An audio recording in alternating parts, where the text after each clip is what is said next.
Ayun mga kahimala, for today's video, magluto tayo ng bihon. So, wala akong ibang gulay kung hindi ito. Ayan, carrots, siling makopa. Ito, yan, kusa, siling makopang dilaw. Ihalo natin yung natitira kong luncheon meat at saka yung parsley. So, yan lang yung meron ako sa ref, kaya yan na lang ang ating ihalo sa ating bihon. Ayan, let's start. Few moments later.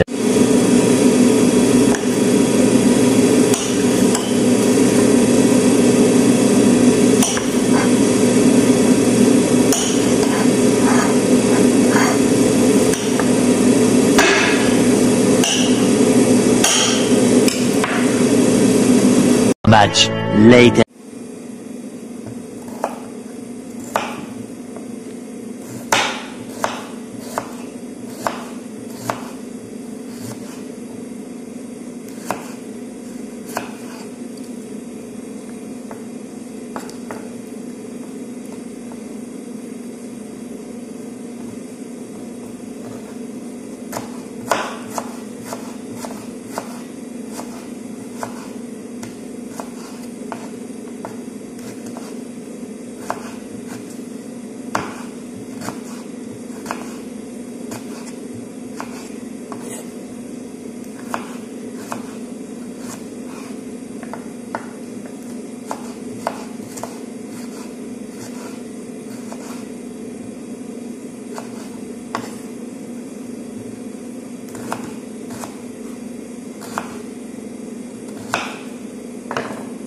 Seconds later.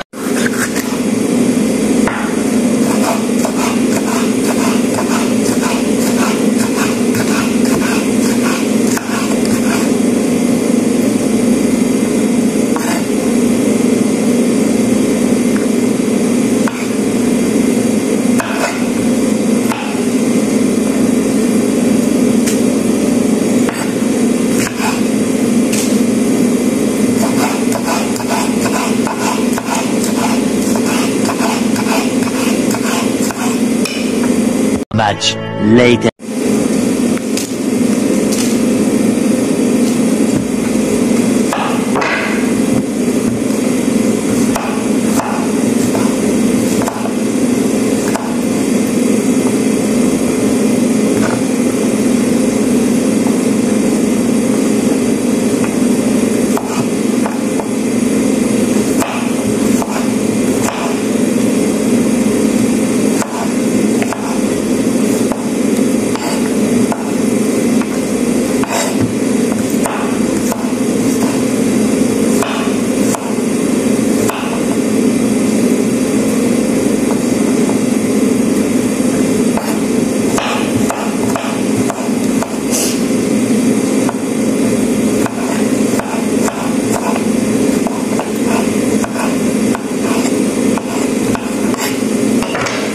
Few moments later.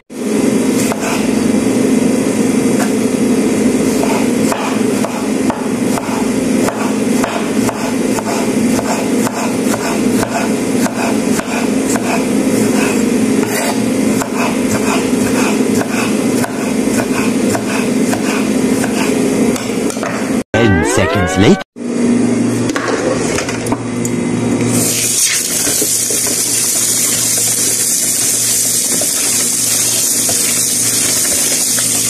Much later.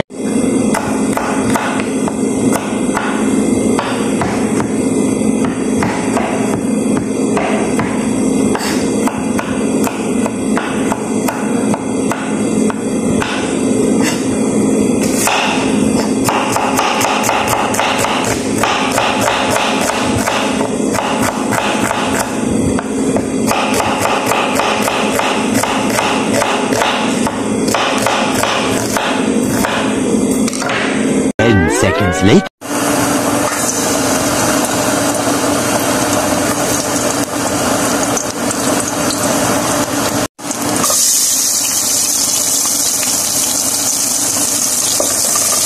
Few moments later.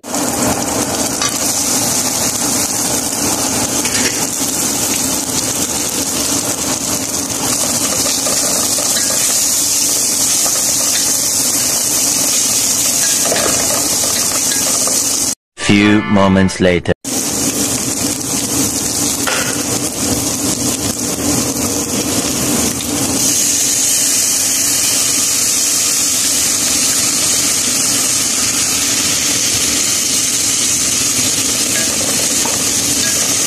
Few moments later.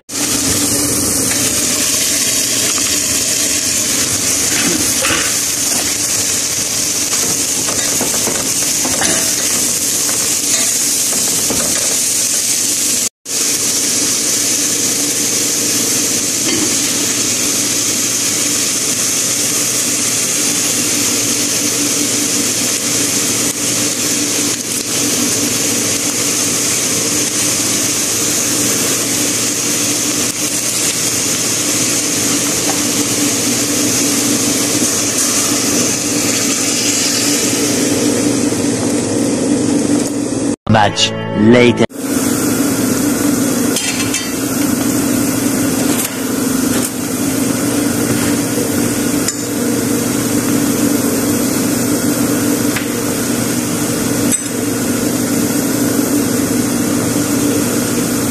Much later.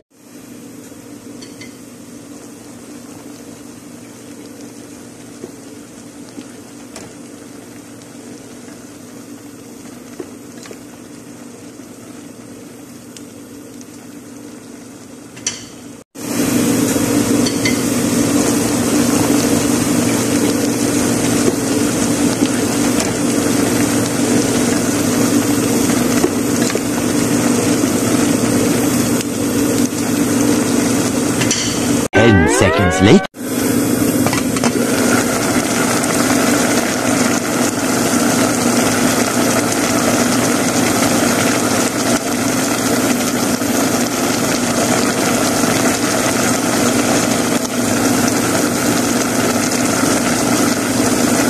Much later.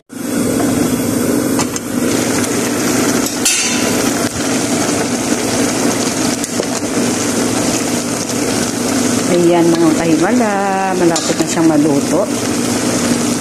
Ayan, diba? Kahit simple lang yung mga gulay natin, walang repolyo, looking delicious na siya. Kasi meron naman siyang mga panghalong gulay. Tsaka meron siyang luncheon. So, kahit pa paano mga kahimala, sumarap din yung ating simpleng pancit. Ayan.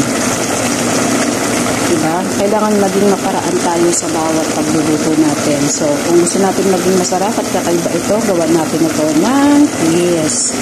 So, sa iba, normal na magpansit na may mga repolyo. So, hindi mawawala sa pansit talaga ang repolyo. Pero dahil wala tayo nun, so, yan lang yung nilagay natin. Plano ko sana lagyan pa yan ng talong, kaso parang naramihan na ako sa gulay niya, kaya okay na ito. And don't forget to like, comment, and share Himala Vlogs and more video ko to come. 10 seconds later.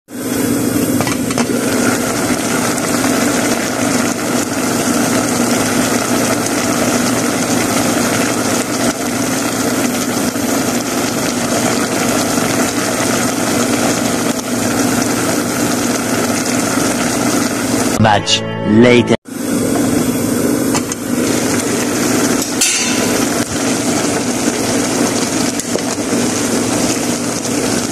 Ayan mga kahimala, malapit na siyang maluto. Ayan, diba? Kahit simple lang yung mga gulay natin, walang repolyo, looking delicious na siya. Kasi meron naman siyang mga panghalong gulay. Tsaka meron siyang luncheon. So, kahit pa paano mga kahimala, sumarap din yung ating simpleng pancit. Ayan. Diba? Kailangan maging maparaan tayo sa bawat pagluluto natin. So, kung gusto natin maging masarap at kakaiba ito, gawan natin ito ng twist. So, sa iba, normal na magpansit na may mga repolyo. So, hindi mawawala sa pansit talaga ang repolyo. Pero dahil wala tayo nun, so, yan lang yung nilagay natin. Plano ko sana lagyan pa yan ng talong, kaso parang naramihan na ako sa gulay niya, kaya okay na ito. And don't forget to like, comment, and share Himala Vlogs and more video ko to come. Few moments later. Ayan, check na natin mga kahimala. So yan, wala na siyang sabaw. Pwede na natin ilagay yung ating parsley. Para-paraan, para mapasarap yung ating simpleng pancit.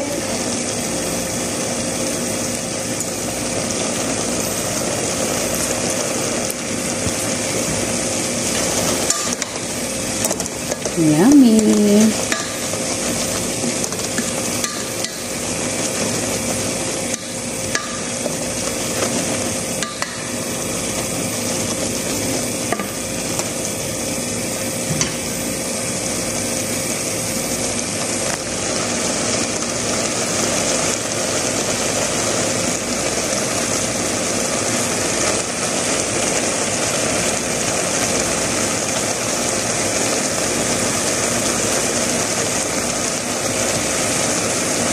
Seconds later.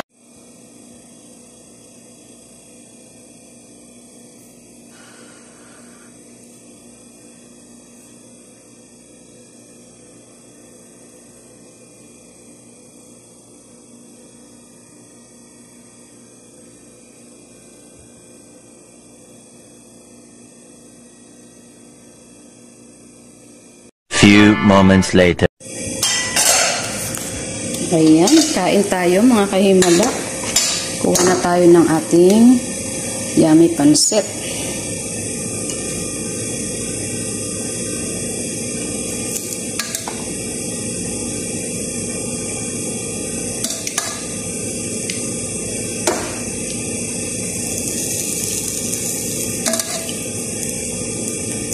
Much later.